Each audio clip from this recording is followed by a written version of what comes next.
the American dream of work really hard in school, study a lot, end up with a cool corporate job. I was like, cool, I can do that. This is a nice formula. I can follow this. And I just think, okay, I want to get to $1 million before I'm 30.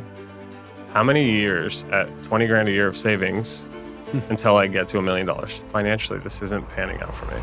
And then I was like, okay, I'm going to try real estate investment now. And so I bought a house. I found it on Craigslist, did a 30K rehab, did a house hack. That first month, my mortgage is like $1,150. My rent is $1,650. I was like, I just made $500. I was like, okay, 500 ain't much, but what if I do this 10 times? That could be $5,000. I was managing my small portfolio and I had 3 washers break in 1 month. Sick of this. How can I own less stuff, but cash flow the same or better? This is the Better Life Podcast with Brandon Turner and Cameron Cathcart. Cameron Cathcart. I love when you say that. You're such a radio DJ. Cameron Cathcart. Dude, what have you been up to? Oh, man. Dude, yesterday, had a great day with my kids. We went to the pool. We slid down. What pool? You have a pool? We do not. Did you sneak into someone's pool? I did sneak into a hotel's pool. Wow, good job, man. All right. We had friends there. We had friends that were staying at the resort. So they invited us up. Yeah, okay. But it was so much fun. Yeah, which one? The Westin up there. Oh, dude, that's a great It was spot. a great pool, dude. It's a great It was a spot. great day. We had a blast as a family. And we've been doing that lately, setting aside Saturdays and Sundays. So like Saturday, we went to Upcountry Farmers Market. Love that We spot. went and hiked in the Macwell Forest. Yeah. Came back, went to the beach. Like 2 days in a row where we just complete family day, didn't look at my phone at all. Yeah. It's just so recharging, so much fun. I love my kids. That's And my amazing, wife, man. too. I love my wife. But It's amazing. yes. Well, very What cool, about man. you? Oh, I just I got on a little trip with Rosie in the Grand Canyon. That was super, super awesome. And we have chickens now, Yeah. So they're getting huge and crazy life. But yeah. What was one moment with Rosie where you were like, dude, this is just everything? Oh, you know what? One night I went on this camping trip, dads and daughters. There was like 12 dads and 12 daughters or something like that. And all kind of entrepreneurial minded guys. And it was one morning, we're having breakfast and they did kind of like, hey, let's have all the dads say what they love about being their kid's dad. Like what's their favorite part of being their dad and like, something like that. What makes them so special and powerful, their girl. So I said, all the dads said their thing. Then he's like, any girls want to talk about why they love their dad. And all the girls did it, actually. And I was shocked Rosie did it. But what Rosie said to me, or to the whole group, and she is shy, she doesn't like talking in front of groups, but she goes, I love how my dad loves to snuggle with me. Aww. And I was like, that's the best. Like, I teared up.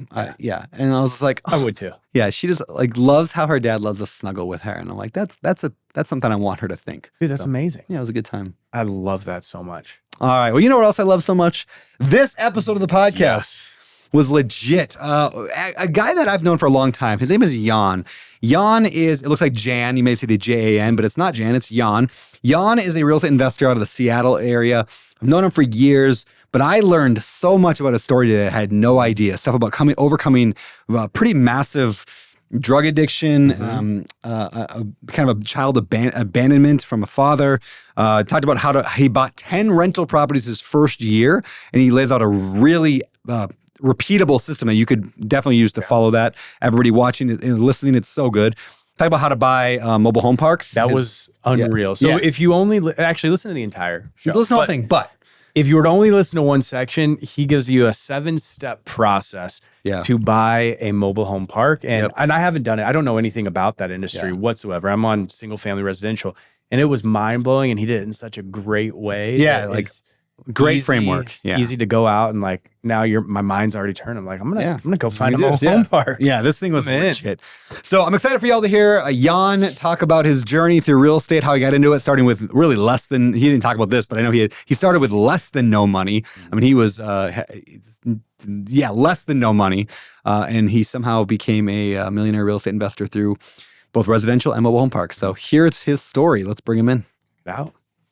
This episode is brought to you by our friends at TurboTenant and Ballpoint Marketing. These two companies are big supporters of the show, and they know how to work with real estate investors and help real estate investors grow their businesses. So be sure to stay tuned to hear how you can get discounts and free stuff from them both. And as you probably know, all the profits from this show go to charities of the guest choosing. So when you listen to the sponsors on the show and you work with these hand-chosen by me sponsors, you're actually doing good for the world. Now let's get to the show. Jan Wanat. Brandon Turner, what's up? It's a great name. Thank you, man. I appreciate that. Yeah. I get called Jan pretty much every day of my life. Well, hi, Jan. Spelled like Jan, pronounced like Jan. Jan. All right. And what is that? That's I guess not American name. Not American. Okay. Polish and German. Born in Poland. Okay. Yeah. Born in Poland. Yeah. Okay. So I know you now as obviously somebody not born in the U.S. I know you as a real estate investor. I know we've talked a lot about real estate over the years. I know you've got a couple hundred units at this point. You're like a seller finance whiz. I want to drill you on that later. I know you as the 33-year-old, good-looking, strong swimmer across my pool. Only 3 or 4 people in the history of my pool have swam across my pool doing the challenge. Indeed. Which is a certain, and 2 of them have, well, all 3 are in this room. Right. The 3 of us have done it. Who else has done it? Jeff has done it, right? Jeff Ahern. I think Ahern did it. Jeff did it, but he was a swimmer, like competitive swimmer, Okay. and so were you. Yeah, I know that. Correct. So anyway, NFL player. Yeah, the NFL player did it. I think he broke the other side of the pool. The linebacker. Yeah, the linebacker did it. Anyway, so I know you as all of that. I know, and I want to dig into a lot of that stuff later, especially the pool swimming. Sure. But take us back before all that. Who was Jan? Okay, certainly. Well, Jan was born in Poland. Moved over to America when I was 7 with my mom and dad, 2 brothers. Does it hurt you knowing that you'll never be president of the United States? Does that make you feel sad? Based on who they're picking these days, like the options we continue to have are wild. Like there are so many great candidates. Yeah. And we got the same too, which, it is what it is. Yeah, it is what it is. Like, are they going to croak during this term? Maybe, probably. So anyways, I don't necessarily need to be in that position. Okay. Yeah. All right. I've been amongst better groups. Yeah. Definitely true, though. Born in Poland, moved here when I was 7. I just remember being in like a dark car in the middle of the night, getting on a plane, waking up. I'm in a new country. I don't know the language. I don't know the customs. I don't know the food.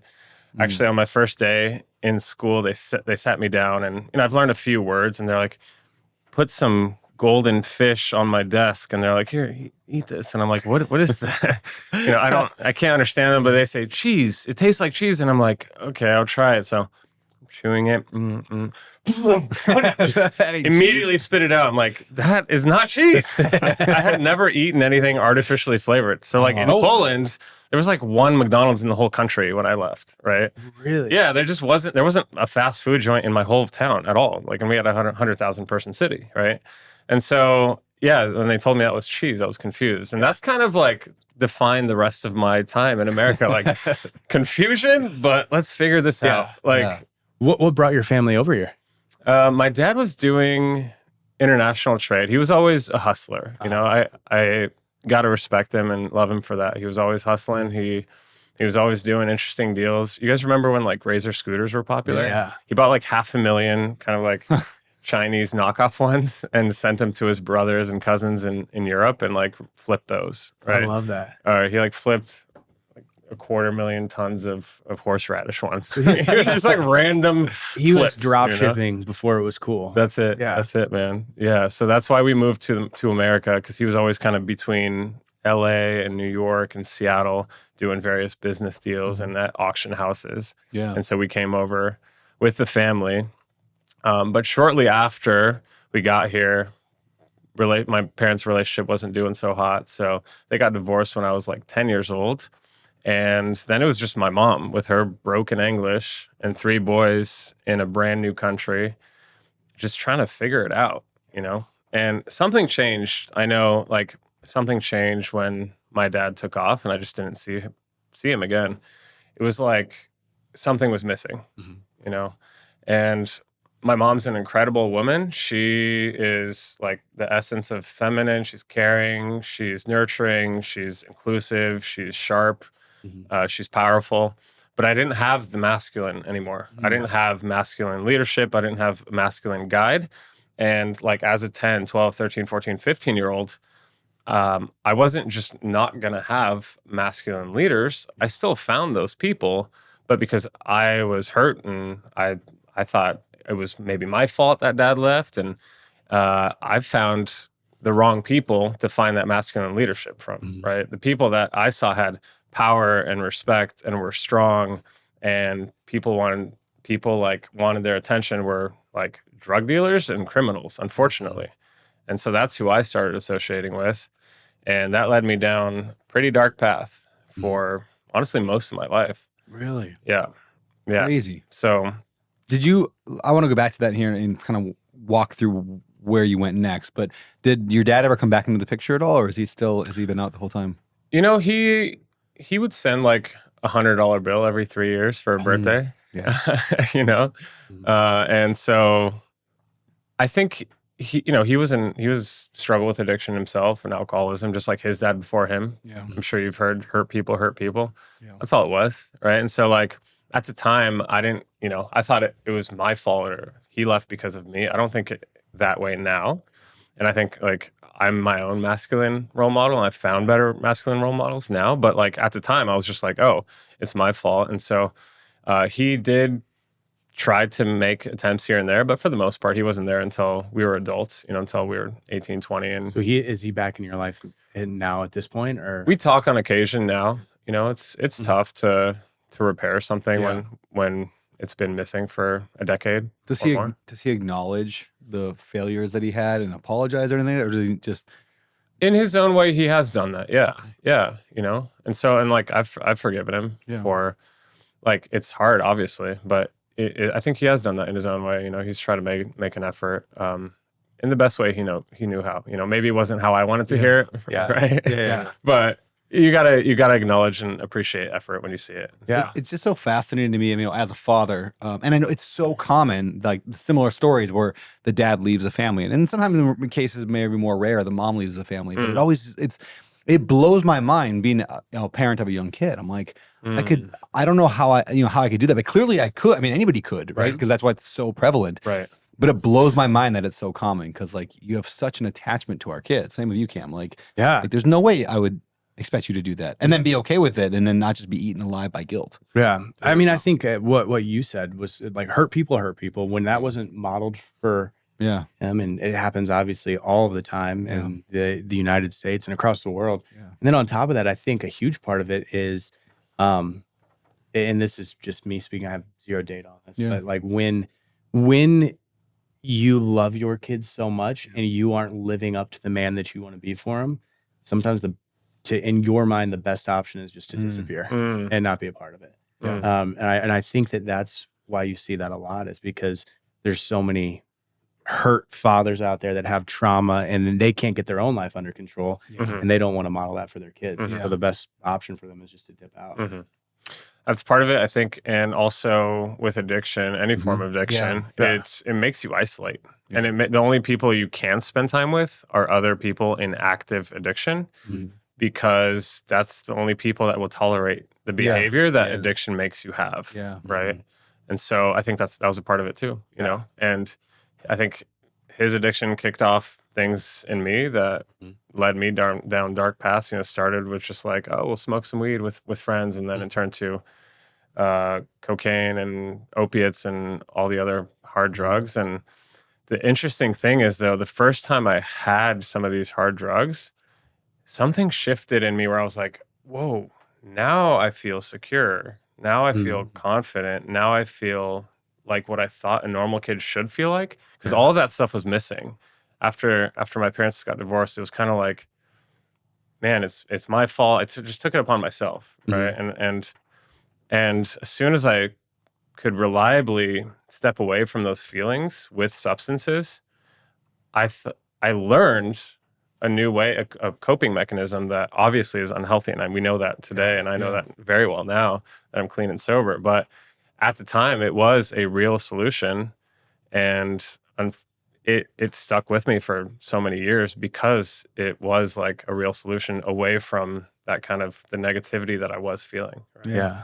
So Yeah, pretty unfortunate, like how I turned to those things. But you talk about something, Brandon, that is interesting. I think, like, how do you keep your kids away from that, right? Because I definitely found it through other friends, but actually, like, disagree with what you say. You say, like, hey, I would move my kid away from. Yeah, that became a hot post. Right? Yeah, well, controversial. Yeah.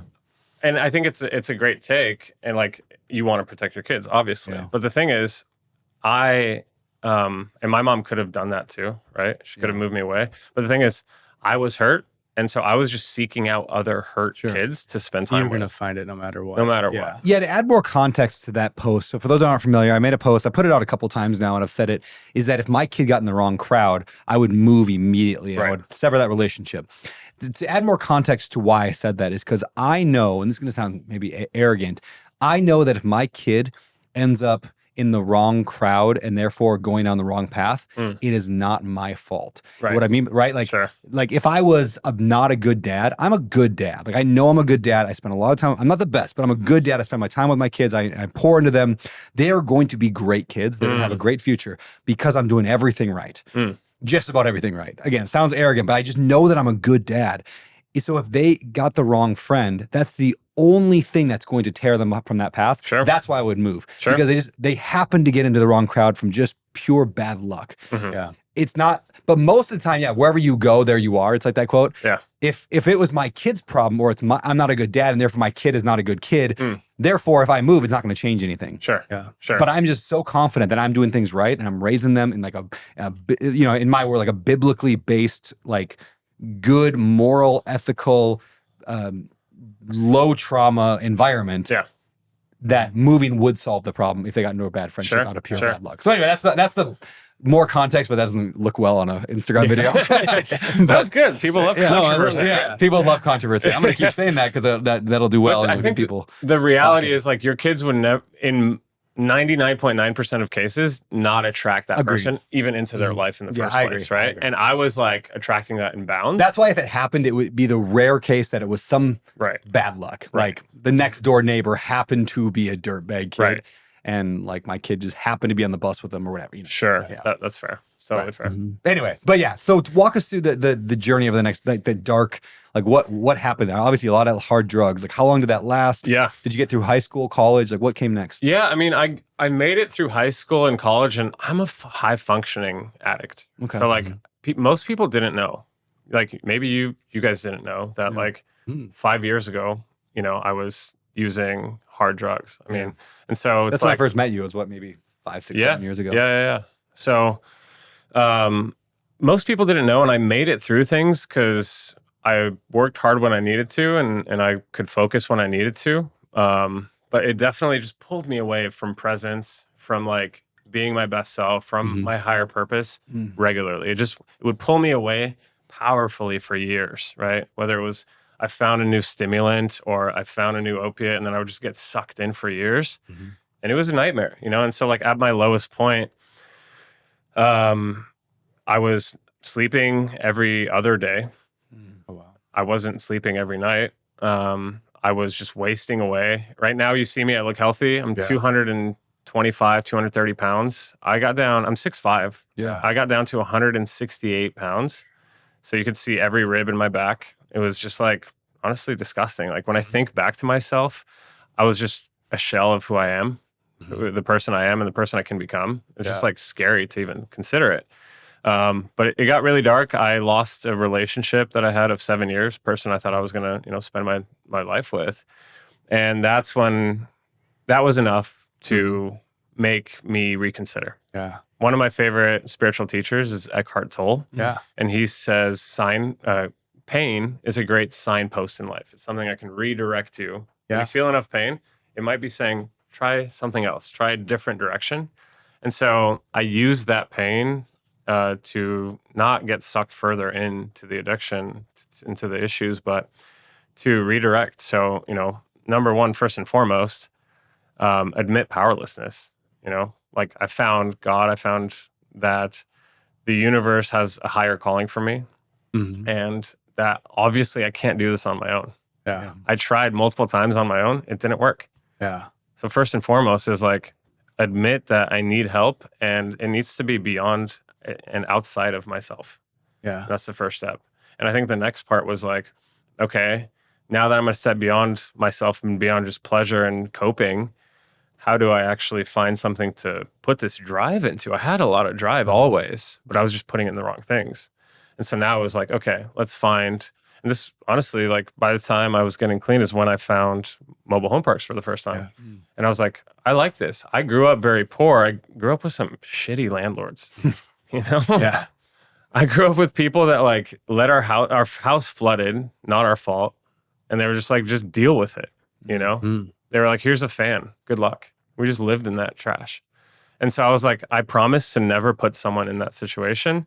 And not only that, but I want to take it further, and I want to provide clean, safe, and affordable housing for 10,000 humans and do it way better than I ever had it. Yeah. I love the fact that you have like a mission statement, because I think that's just incredibly important for everybody, is to have a life mission, which it sounds like that's what it is: clean, safe, and affordable housing for 10,000 people.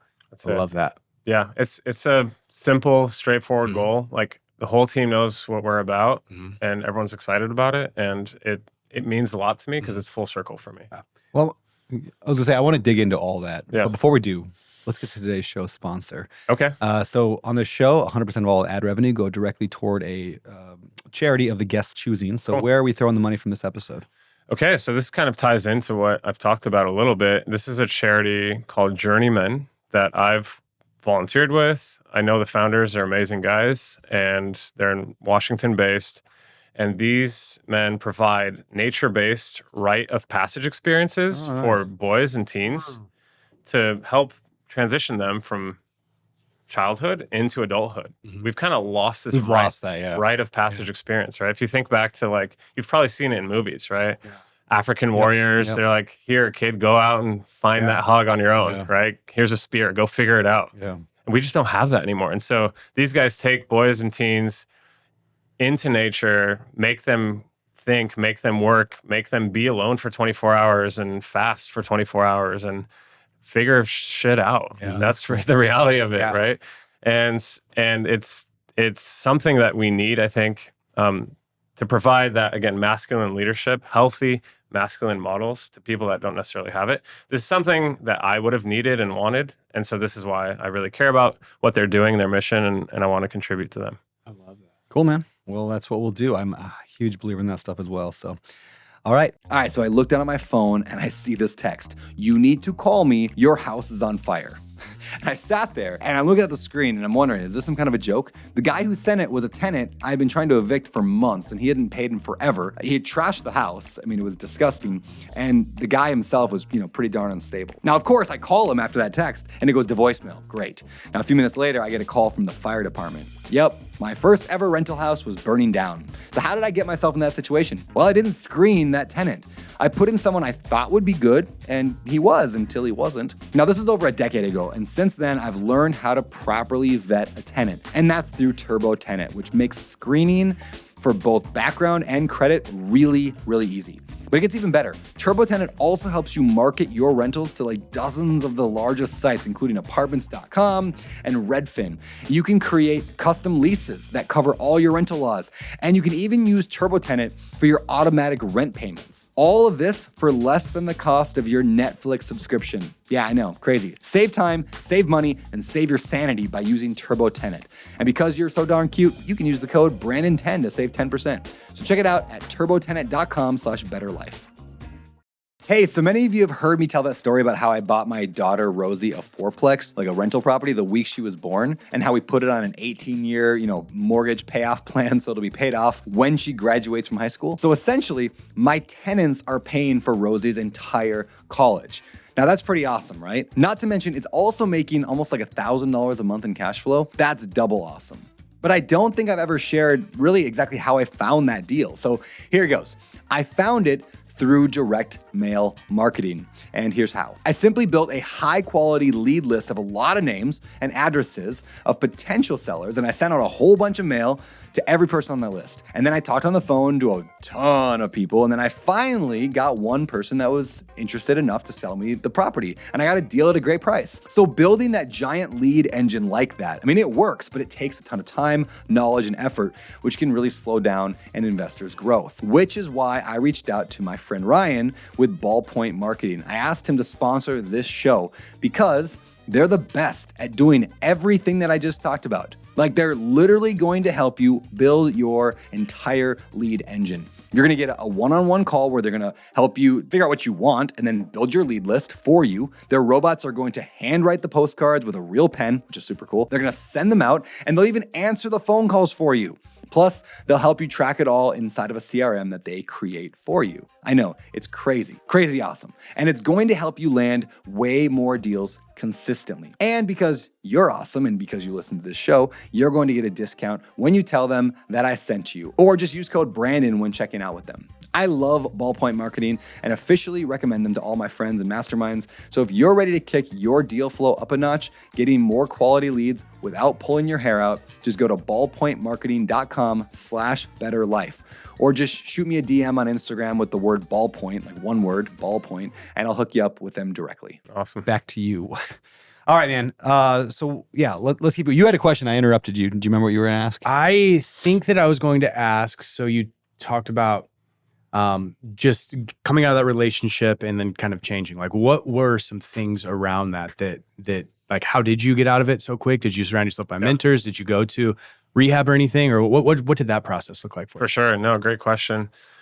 Yeah, there was a few pivotal things for me, a few pivotal behavioral changes, right? You can't just stop and then be like, all right, this is my new life. No, you need to replace behaviors and habits. And so one of the books that was most impactful for me actually was 12 Rules for Life. Jordan Peterson just talks a lot about finding a sense of personal responsibility that just seemed a bit foreign to me. Yeah. But I had to do it. I mean, I just knew I had to.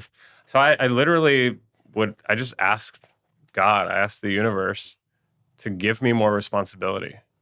And that's happened in droves. I mean, it's just been an absolute pleasure to have more employees join my team, have more people I can coach or mentor, take care of my family in bigger ways, invest in my friends in bigger ways, and just have more responsibility, right? Because I just needed to step outside of myself.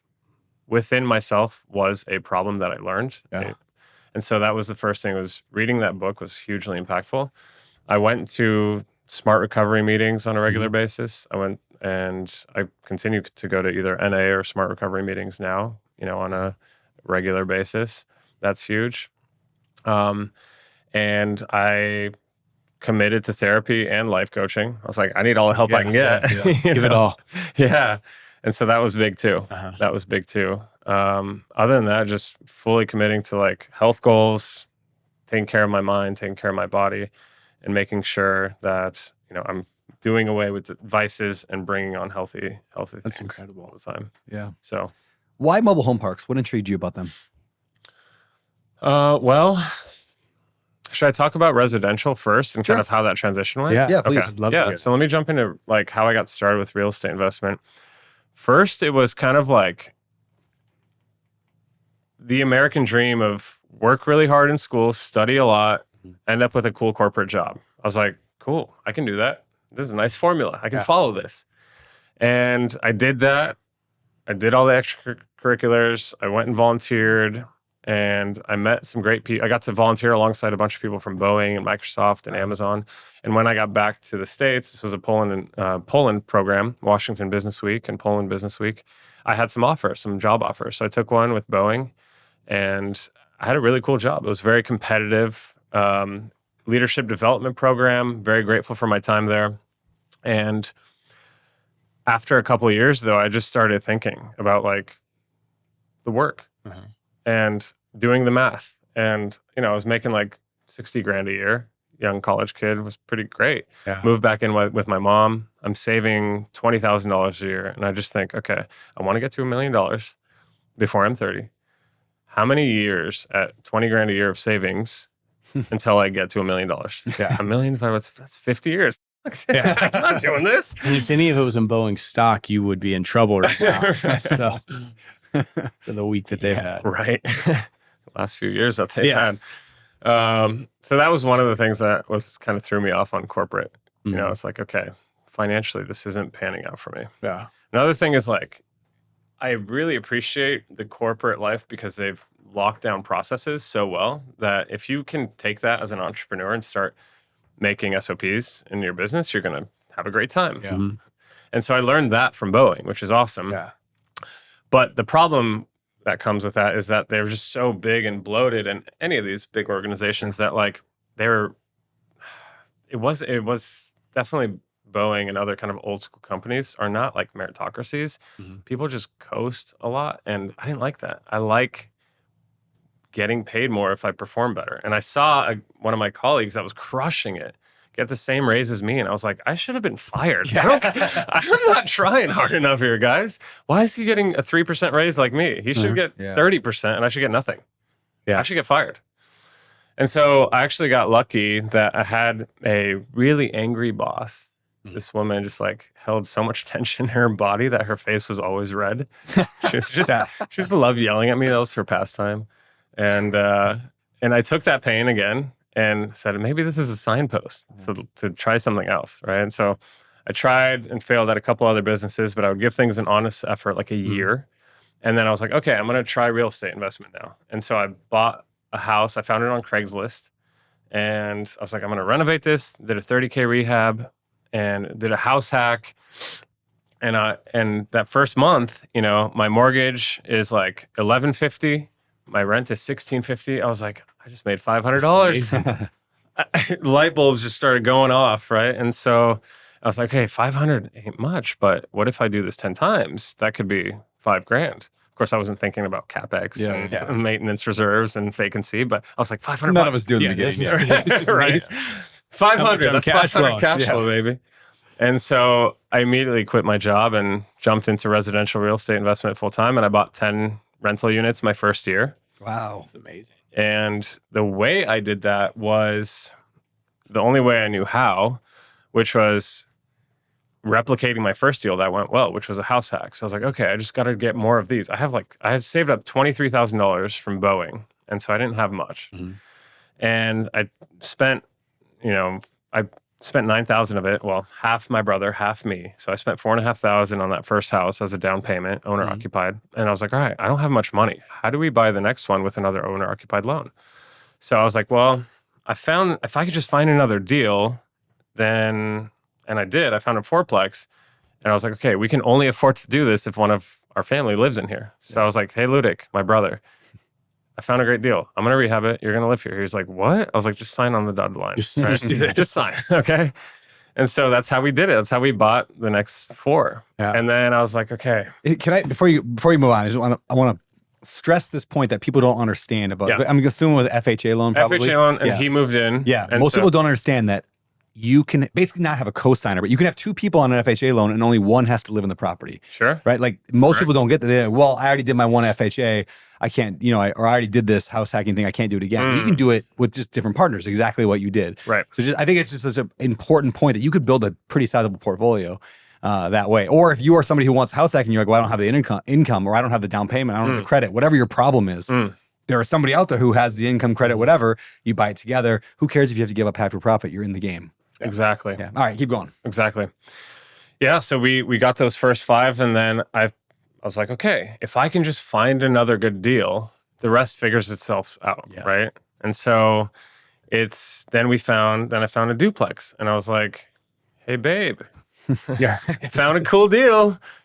You're going to live there after I renovate it, okay? She's like, what? I was like, just sign on the dotted line. Yeah. And so we both moved into that one for a bit, right? And satisfied the 12-month owner occupancy. Yep. And then I found another one, a triplex. And I was like, hey, Mom. Yeah.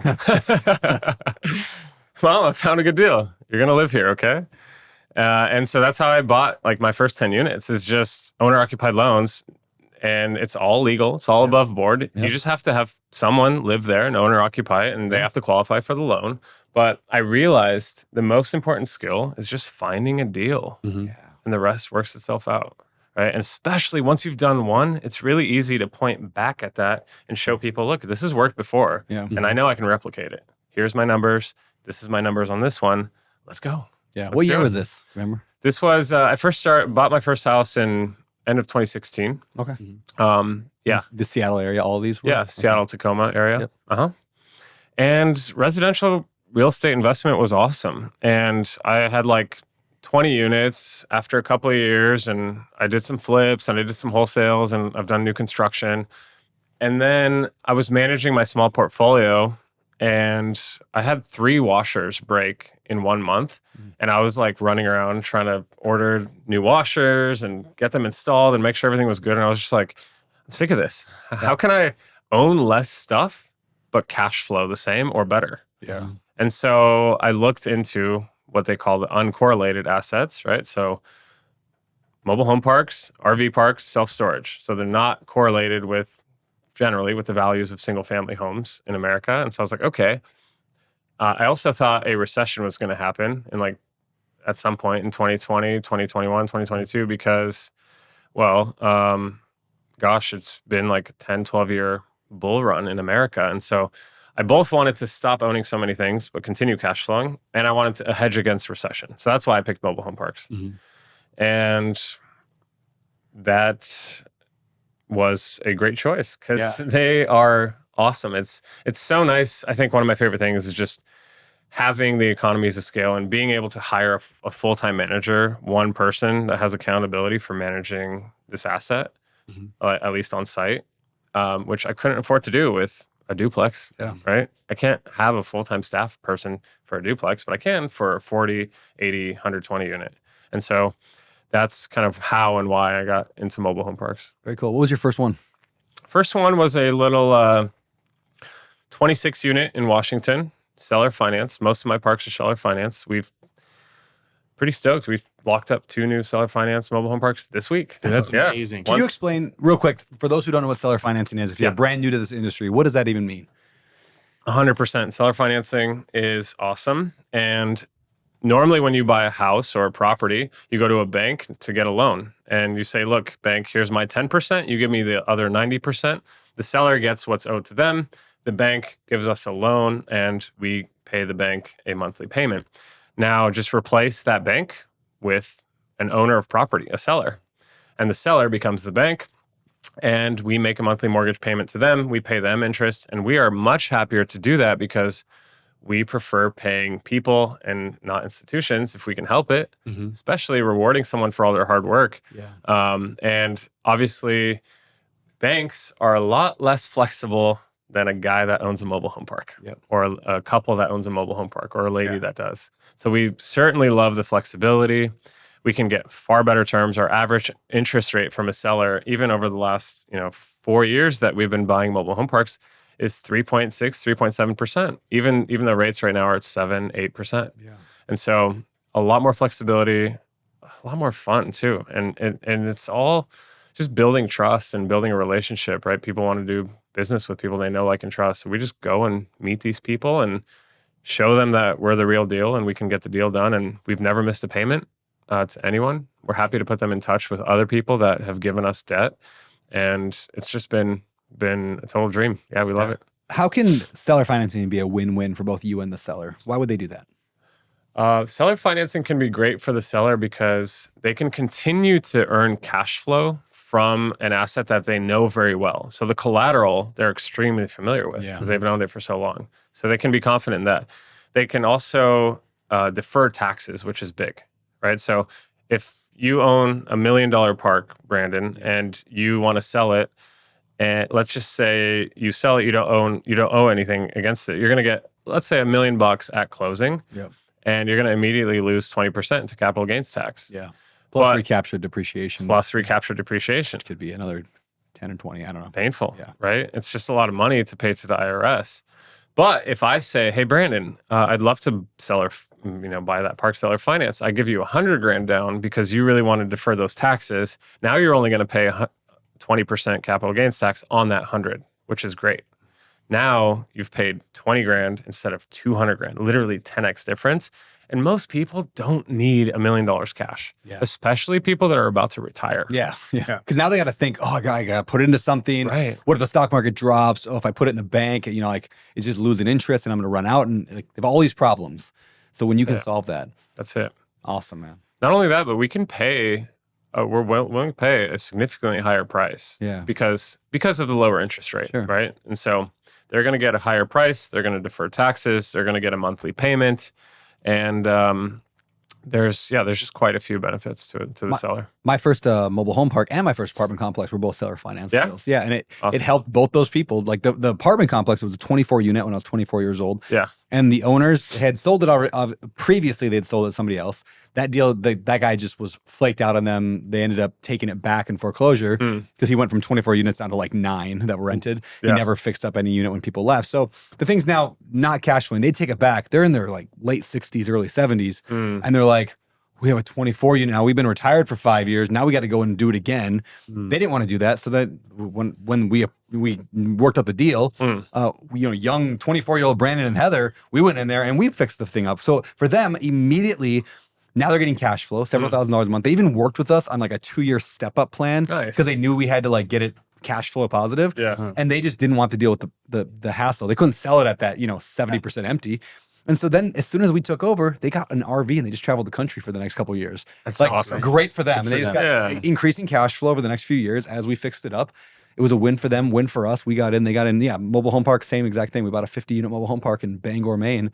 And Ed, who carried the contract on it, super nice guy, owned a bunch of properties. All of a sudden, he's just making cash flow every month on a property he paid way less for like 10 years earlier. And so, it's a win for him, win for us. Yeah. Love a win-win. How do you go into those conversations where you want to seller finance or owner finance something?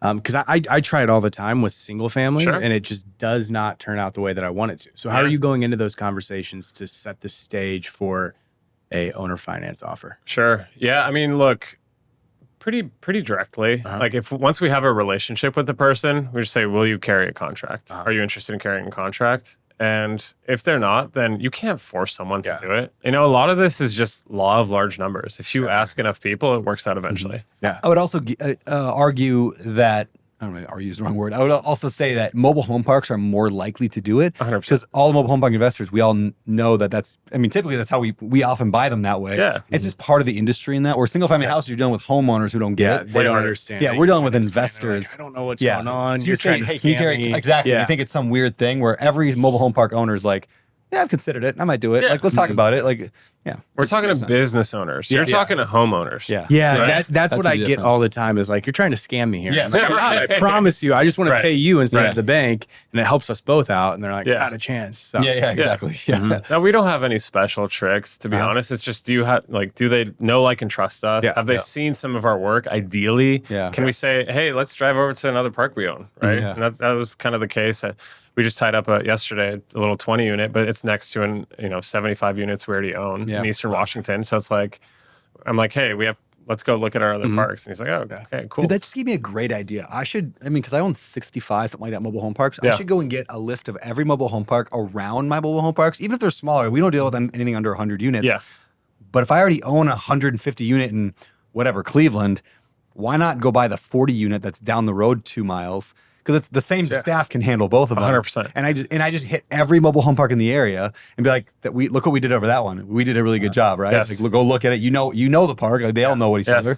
And then it's like, we want to buy yours too. Like, that's such a good idea. I'll help you. I'm gonna put I'll bring some to dude, you. let's do this. Let's go. We're gonna do this, man. We're gonna make some money together. Good. So, Because how many mobile home parks are around 70 other? Because we only buy in big areas too, which means that we're not buying in the middle of nowhere. Right. So there are hundreds and hundreds of mobile home parks that I can just go hit up each one. Yeah.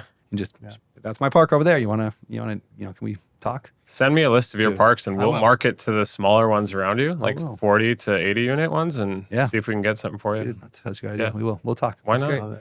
So how are you coming up with the down payment? Are you guys just using cash flow to pay for that? Are you guys bringing in investors to come up with a down payment on those? Or Yeah, typically we'll use investor capital. Gotcha. Yeah, I've always just been fine with, as long as I'm diligent and conservative with my deal, then I'm definitely happy to create a return for someone that wants to throw in $100,000. Yeah. Right.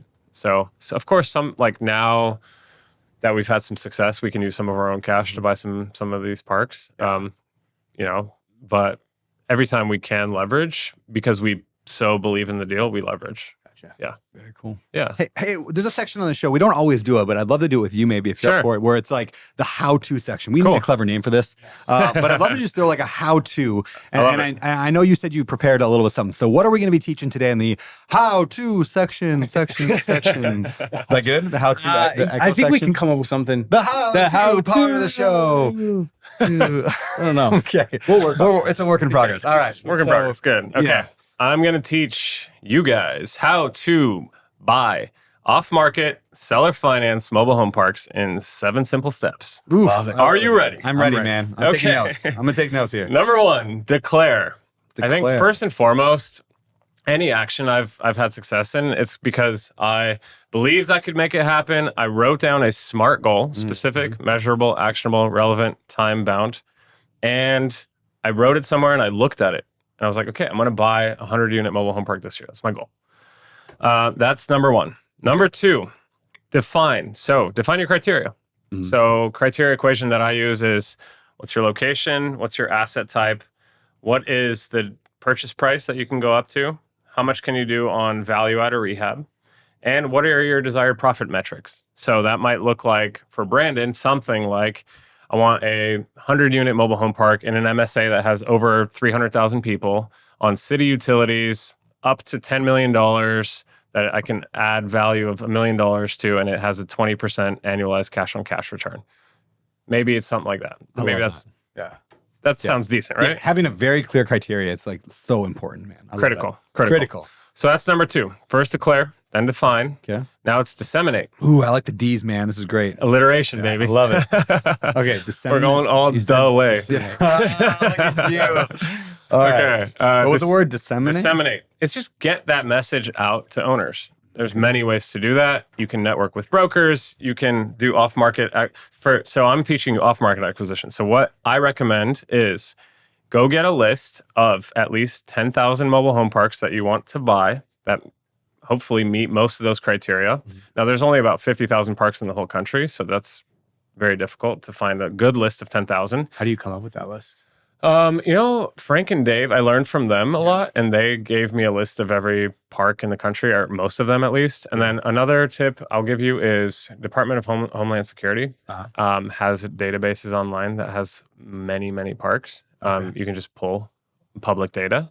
If you want to go the more slower route, you can also just go every single town name and just type in mobile home park in Google, like mobile home park, whatever, and put the town name, and Google just knows them all generally. Totally. I mean, it takes a long time that way, but you could be like, hey, I'm going to buy in these 40 cities. Right. Just have a VA go do that. The next morning, you got a list of 500 of them. Correct. No problem. Yep. Just takes a little bit of work nobody wants to do, but Yeah, pay for the $5 an hour, you can get somebody to do that overseas. 100%. Just look for skinny roofs on Google Maps. Yeah. You'll find them. Dude, I had the idea once. I haven't actually done this. Maybe somebody watching this or listening to the podcast can do this, but Yeah. if you could, get the Google Maps, like, whatever API or whatever, and build an algorithm that looks for that style of roof in a certain amount of time, you could use AI essentially to map out every single mobile home park in America, whether it's on a list or not. The address, where it is, because it's just machine learning would just be like, oh, this shape house is a mobile home park, and when you see more than 5 of them in a row, that's probably AI could figure that out in a heartbeat. So somebody needs to figure this out. Find ones that nobody else knows about. I know, 100%. Yeah, 100% you would. I've had that idea for years. I just never did anything. Since before ODC, I was thinking about doing that. But that was before AI even. I was just like, we could have like a VA combing through every single image of like Google. Yeah. Most parks we've bought didn't have a Google presence. So you actually couldn't Google them, Brandon. Right? You would have to look around, or you have to find them on another list. And so you get your list, you skip trace the list, which means get the owner's contact information, phone numbers, emails, and then give that list to what we do.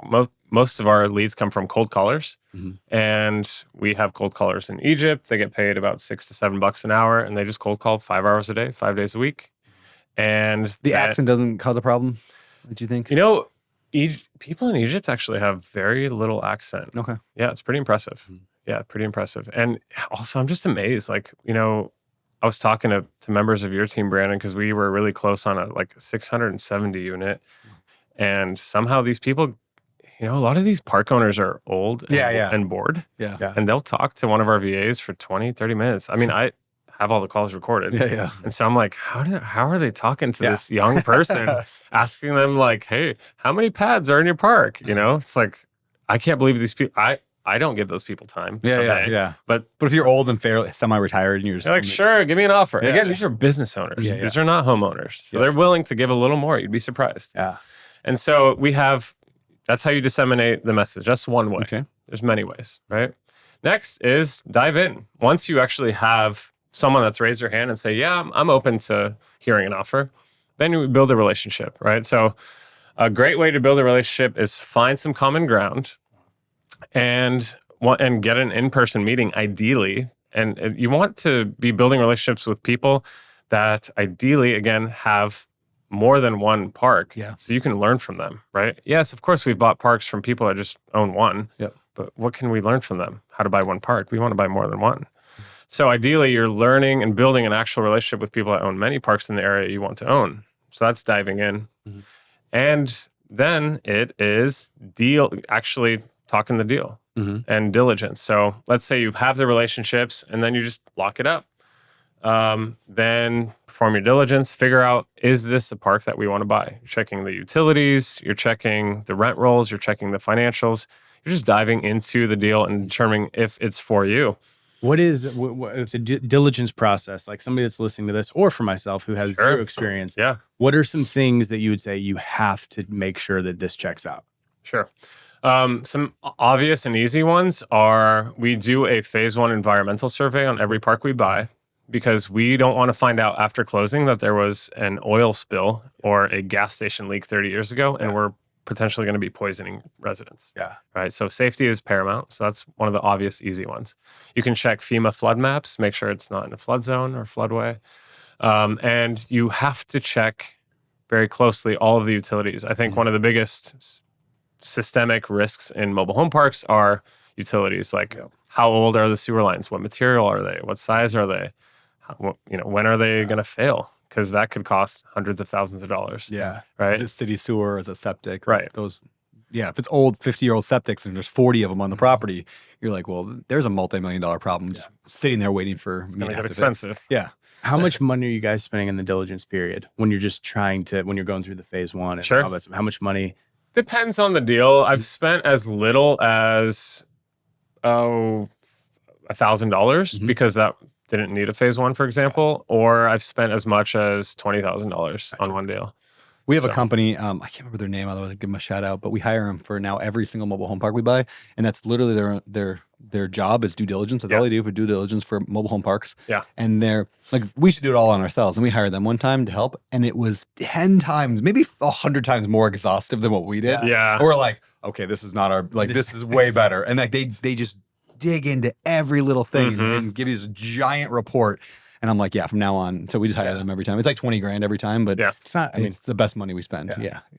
Then you know. Then we know everything. Then you, absolutely. Yeah, worth they it, check right? rents, they check rent roll, they check, everything. They give you all the report in like a week. It's wild. $20,000 is a lot if you're buying, Yeah, it's tiny. $40,000 house. Yeah. But it's nothing if you're buying a multi-million-dollar Exactly. asset. Yeah. It's absolutely worth it. Love it. So that's the deal and diligence. Okay. And then we are diving into debt. So it goes deal, debt, equity.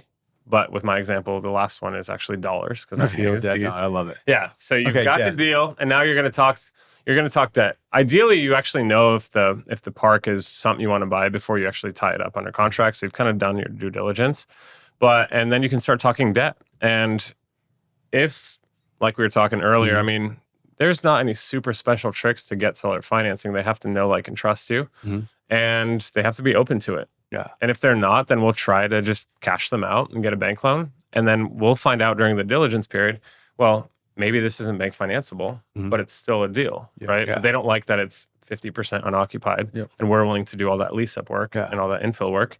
So then we need seller financing. So that's another way to get it, is just show them that it's not bank financeable. But you want to ideally just figure out the seller financing piece with them and negotiate with them. And a wonderful way to do it, and this only works sometimes, but it's like, hey, what's the monthly payment that you want to end up with for retirement? Because we've closed multiple deals where people just say, I want $5,000 a month, damn it. And we're like, okay. I think we can do that. Yeah. Yeah. So actually our second park we ever bought, the guy said, I want $5,000 a month, right? Made this big demand. And we're like, all right, let me back into that. Yeah. And so what we backed into is we'll do an 11-year loan term and 11-year amortization, 2.68% interest. And we did 10% down. And he got his $5,000 a month. The park still cash flows like $4 or $5,000 a month, smaller park, 43 unit, but still wonderful, right? To be able to just give someone exactly what they want and just back into that number. Yeah. If they're not willing to tell you the exact number, just start putting something in front of them. Yeah. Right? We start at 3% interest and 30-year amortization and 15% down payment. That's our standard terms. We offer on everything. If someone doesn't like it, no worries. We'll work with you. Let's make sure it's a win for you and a win for us.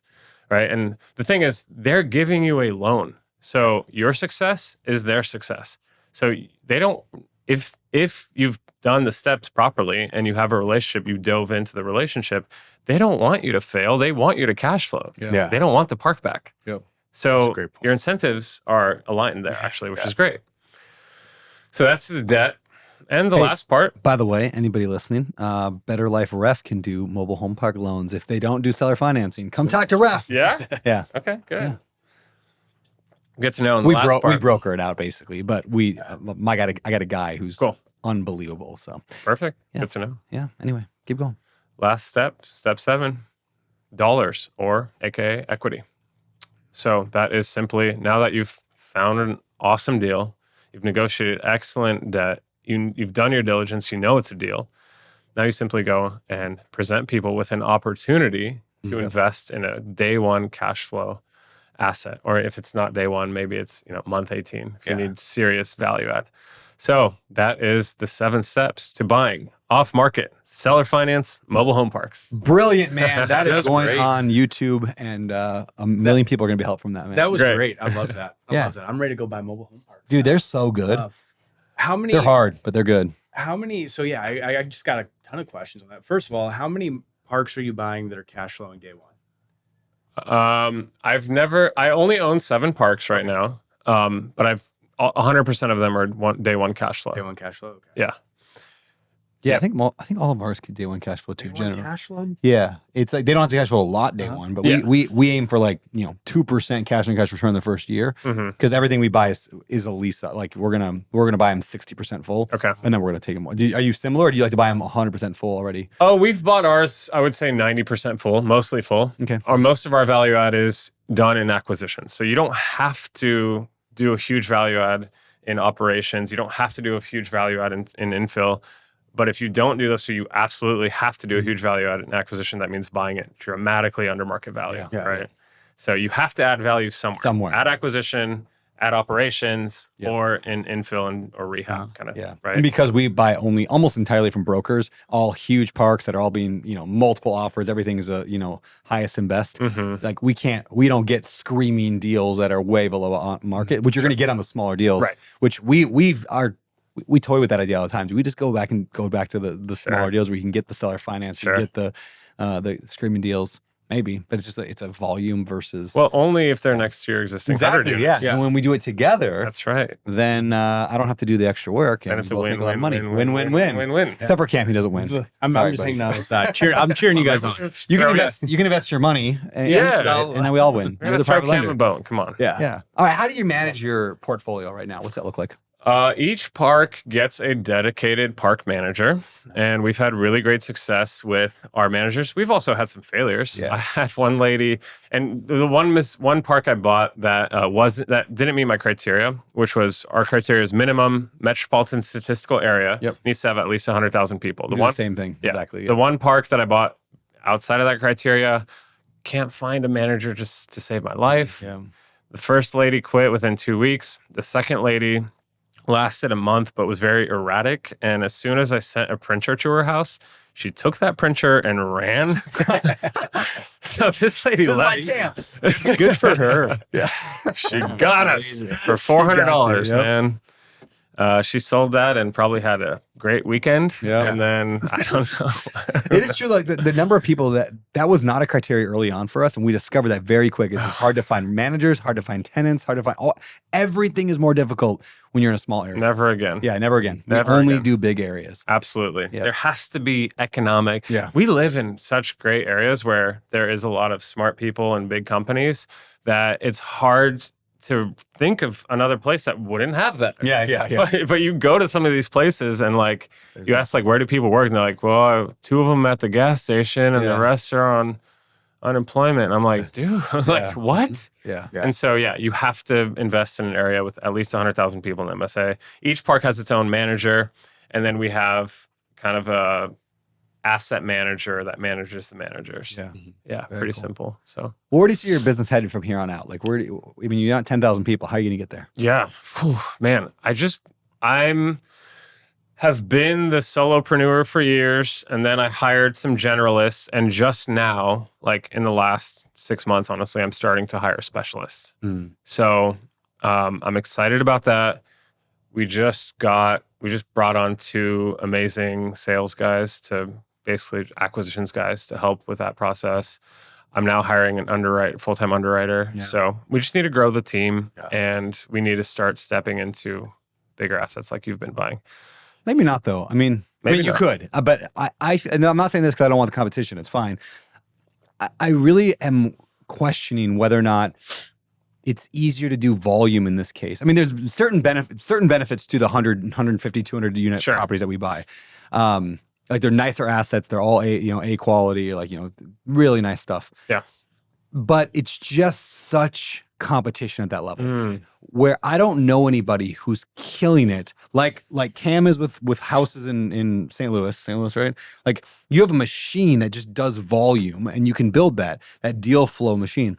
I don't know anybody doing that with mobile home parks. So I almost feel like there might be more of an opportunity in that 40 to 80 range and just volumizing that thing than trying to get into the game where you just buy a few deals a year that are way bigger. Right. And there's also just way less profit in those ones in the beginning. They're all like 5 to 10 year to be able to start making good money. Right. Which we make money over time. And I'm a big believer long term.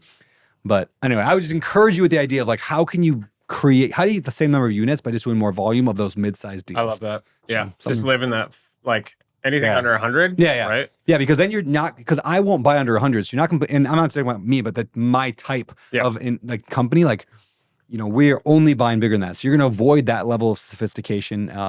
We have 100 people on staff trying to, work in this business. It's a machine that we have going. Right. You're not going to have any of that competition. Yeah. You're going to have like weaker competition. Like, so you can just dominate that way. So yeah. we can obviously talk about offline more about how like that. I'd love to help as much as I can. But thank you. Yeah. Dude, I appreciate it. Yeah. Because I think like, not that I wish I could go back. Like I like what we're doing, but part of me says like, I think there's a huge opportunity in that space. So, anyway. Love that. Right. Cool, man. Well, let's shift gears here and head over to the next segment of the show, which is called the 3, 2, 1 pivot. How's that? Beautiful. Is that good? we need buttons. Pivot. Did we harmonize there? Oh, let's try. 3, 2, 1 pivot. That's really good. We nailed it. We nailed it. We're so good. A pivot is when your life is going one direction and something alters it and it makes it go another direction. So we're going to know 3 books that have changed the direction of your life. They've pivoted your life. Awesome. Okay. Gosh. I mentioned the first one, 12 Rules for Life. Yep. During just getting out of that dark state that I was in, finding a sense of personal responsibility. Yeah. I love Jordan Peterson. Thank you, Mr. Peterson. He's so good. God. Yeah. He's great. I can't wait to get him on the show. We're going to get him on the show at some point. He's good for we're missing in America the structure of the past times, right? Yeah. Because divorce is so prevalent. Mm-hmm. We're a nation of men raised by women. Yeah. And women are amazing, but they just cannot provide the kind of masculine leadership that fathers can. Yeah. And which is why we have guys like Andrew Tate stepping into try to fill that void. Yeah. And I don't like that filling of the void, Right. Because people are like, oh, that, I saw a post the other day that some dude, he was like 17, 18, 19, whatever, was commenting on something Andrew Tate posted somewhere or some Andrew Tate video. And it was like, I just love this guy. He gets so many women and it drives such a cool car. I can't wait to be him someday. Right. And I read this comment. I was like, this is ridiculous. Like that's his idol. Is like if I just did that, I could get a lot of women in a Lamborghini and a cool watch. And Millions of people, yeah, millions of people around the world right now are right? looking up to that as the ideal masculine role model. Right. And I'm like, It's not good, Yeah, right? It's not good. But like I've found the wrong leaders Yep. in men. Many people do, and especially if they're driving a Lambo, it's a lot easier to fall for that trap. Yeah, it is. Yeah. Right? Yeah. Hitting girls and drive a Lambo. Yeah. It's- Especially those with, with wounds around that. Like they're poor, Yeah. they're not good with girls. Right. They, like they struggle with their self-esteem. It's like they look at that and they're like, that fixes all my problems. Right. Mhm. It doesn't. It doesn't. It never will. Yeah. It never will. All right. 12 Rules of Life. Great. 12 Rules for Life. Another one that's been really instrumental was The Power of Now. Okay. Yeah. Have you guys read it? Eckhart Tolle, yeah. I'm like halfway through it right Okay. now. Cool. Eckhart I Tolle, like it. huge. Yeah. Yeah. I think meditation is one of the things that has brought me back to connection, back to living sober, back to finding the beauty in everyday just moments of joy, right? Just stepping outside and being accepting of everything around me and everyone around me and knowing that like my life has purpose. Being present. And that book changed my ability to be present and just my conception of being present, of the space that is within me, of the space that I can create for others. That book really shifted things for me. So that was a great one. Untethered Soul did that for me. Have you read that one? Untethered Soul? I've listened to a lot of Okay, yeah. Michael Singer, but I Yeah. haven't read that book yet. Yeah, My that book- girlfriend just bought it for me. Oh, really? Yeah. So That book it did this. People oftentimes use what that book did for me is what Power of Now did for you, Yeah. and I hear people saying, but it's the same thing. They do Yeah. the same thing. Good. So you might read Untethered Soul and be like, oh, yeah, I already knew all this. Yeah. But I read that one first, and so now Power of Now, I like it, but I'm like, oh, yeah, I already read this. Yeah, Just yeah. in a different way of communicating. Right, But anyway, right. all right. So 12 Rules of Life. Cool. Power of Now. What else? One more. I think the last one for me was Millionaire Real Estate Investor. Wow, I love that book. Gary Keller, right? Yeah. I love that book. Yeah, simple to the point. I wanted a way out of the rat race, Yeah. and that book showed me a Dude, path. so good. So, Yeah, the agent one. I haven't read the agent one yet, but I hear that one's also super good, Yeah. even for investors. oh, okay, Like it's on my list. But cool. yeah, very cool. Yeah, Gary Keller, Jay Papasan, two of my hero authors. Amazing. Heck yeah. All right. Two pivot people. Two people that you have met that have changed the direction of your life. Two pivot people. Okay. My swim coach, Ken, Mm. I think he kept me alive. Was he like the first masculine? Like, Yeah. First healthy masculine role model I had, that balanced out all the negative ones I found on my own. You know, he was there as a coach, but he was so much more than that. You know, maybe he doesn't know it, but like he kept me alive during those times of like 15 to 20. The fact that I had to show up for swim practice, and there was like 5 Olympic medalists in the pool with me every day, right? Our head coach was the Olympic head coach. So Great. it was high level Yeah. of athleticism happening there. Which explains how you got across my pool on your first shot. That's Yeah, it. maybe it was like, was it first try? I don't remember. It was quick. I think it was first try. Wasn't it? I think it was, but I think you were the my first my tryer. foot ca- Oh, did you come out of water? My foot, I didn't know it was a rule to stay under the water the whole time. My foot barely came out. So I'm going to be honest and say it was second try. Second. I made it over, but like a foot popped out. Yeah. you know? Okay. You made it with speed, though. You did I make did. it. You made it with speed. You Thank Well, went the web toes help. The web toes That's help. not a joke either. That's Indeed, yes. Web toes help. I was meant to be in the water. Do you think the Olympic committee should outlaw people with web toes in swimming? My only regret is Is that a not thing? having webbed hands. Think about how much faster I How much would have faster? been. Yeah, Yeah. that should be a thing. So no, they should encourage it. Okay. I think everyone. Yeah. What if somebody got like stitched web on their hands? Right. Then Oh. could they go and compete? They swimming? identify as a frog. Yeah, exactly. Yeah. Like that's where we're headed, man. Right. Like, I identify as a frog, therefore I have my webs. Yeah. Yeah. Wow. Okay. Anyway, all right. Yeah. Swim coach Ken. I love that. Coach answer. Ken, and I Coach think Ken. the most incredible thing any coach or mentor can have for you, and what Coach Ken had for me, is high expectations. Mhm. And it doesn't work on its own. You can't just expect a ton and that's it. He also had a high degree of confidence in me. Mm. And those two together, like, made me perform and kept me alive. Yeah. So Ken was huge. And gosh, I would say, I already mentioned this, but I mean, the only reason I'm sitting here with you today is because of my angry, red-faced boss.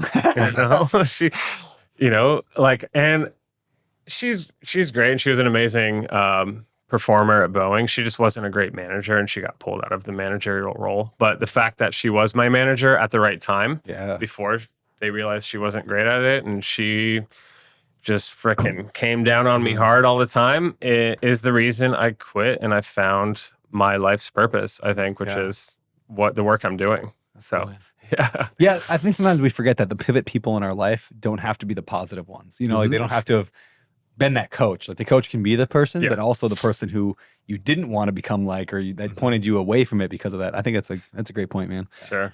All right, one pivot quote, a quote that's changed your life or helped guide it. Pivot quote. Any quotes you live by? I don't know that I have a great quote, but I think there's one that sticks with me, and I don't know it exactly. And it's, if I could say only one prayer, it would be thank you. And so I think that one really grounds me and helps me recognize how much I've been given. I mean, just the fact that I'm alive, I'm healthy, I'm in the greatest country on earth. I've been given so many opportunities. All I can say to God and to the universe is thank you. Yeah. And if I can say no other two words, it's okay. Yeah. Cool. All right, now we're going to talk about your past, your present, and your future. So if you could go back to 20-year-old Jan, what advice are you going to give to him? It took me way too long to recognize that, like, I'm loved, I'm supported, and I have a capacity for greatness. Yeah. I'm just figuring this shit out, guys. Yeah. Just recently. Okay. I wouldn't have been drowning myself in substances if I believed those things. Yeah. And now that I do, the universe is really opening up to me. Like doors are opening, deals are getting done, my relationships are deepening, like my circle is widening. I'm able to make more impact. And so I think that would be the biggest thing, is somehow let that younger person know that he is loved, supported, and has a capacity for greatness. What are some tips for to live that every day? Like, what are some tips that you're doing every day to remind yourself of that? Sure. This is silly, but I just have a little picture on my computer monitor of, like, and I've had ChatGPT create it, of like a 30-year-old Eastern European man fist bumping a 10-year-old Eastern European kid. Just like, and it's just like a reminder, you know, like, be the father that you like needed. Be now who you needed, not for yourself, but also for the world. Yeah. Right. Be that person. And so, and also, it's not enough just to think about it. I think you have to stop, close your eyes, and try to feel those emotions. And that's hard as men. I think a lot of men have difficulty just stepping into emotion, but that's been a game changer for me, is actually feeling love, feeling support, feeling like I am enough, and just giving myself those moments of presence. That is all the daily reminder I need. Awesome. Amazing. I love that. Let's talk about your present. What is currently your number one rule for living a better life? I like that question. I think number one for me that's keeping me happy is I don't expect to win. I just expect to suffer. And I plan to win, but I don't expect it. But because I expect to suffer, and life includes so much suffering, and there's problems that I've discovered I'm willing to suffer for, I can expect to suffer, and I'm never disappointed. I know it's always going to be hard. It's going to be confusing. I'm going to feel dumb. And all the things I want are going to include me losing my mind and suffering. And that keeps me really happy, because I think when you set your expectations on something that you don't fully control, like winning every time, you're going to have a bad day. You're going to have a bad time. I love that. Great answer, man. Awesome. And now let's move to future. So what do you want people to say about you when you die? What do you want your legacy to be? I want people to know in their hearts that I made every effort to give first. to always give to the world, and to make it a better place than I found it. I think that's number one for me. And I think if you polled most people that know me, I think most people would agree that I give a lot. Yeah. You know, and if I give a lot because it feels good. Yeah. It feels good to give. And guess what? When I need something, usually there's someone willing to give it back. And that feels good too. Yeah. That's nice. Awesome. So that would be, I think, that would be number one for me. Cool, man. Let's wrap things up. Firstly, what are you excited about in your life right now? What's coming up? It's fun.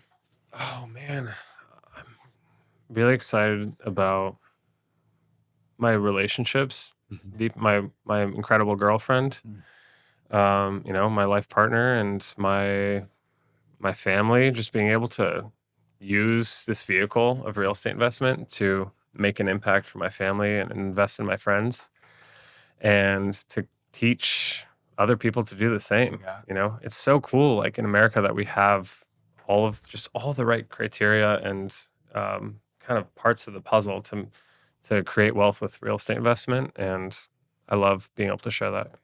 Cool. And then where can people find you at? Learn more about you. I think the best place is on Facebook. Join my Facebook group. It's called WARI, or WA Real Estate Investing, or Wealth and Real Estate Investing. Just search facebook.com/groups/WARI. We have almost 20,000 members, and that is a great place where I'm just sharing my journey on a regular basis, and I'm sharing everything I'm learning. And we teach mobile home parks, we teach residential real estate investment. It's a great place to connect with me. Feel free to reach out on Instagram as well. Grow with Jan, and not grow with Jan. Grow with Jan. Grow with Jan. Grow with Jan. All right, man. Yeah. Appreciate you. Thank you so much for being on the show. This is phenomenal, man. Thank you, blast, Brandon. man. Thank Love you, it. Cam. Appreciate you guys. I learned a lot. Me too.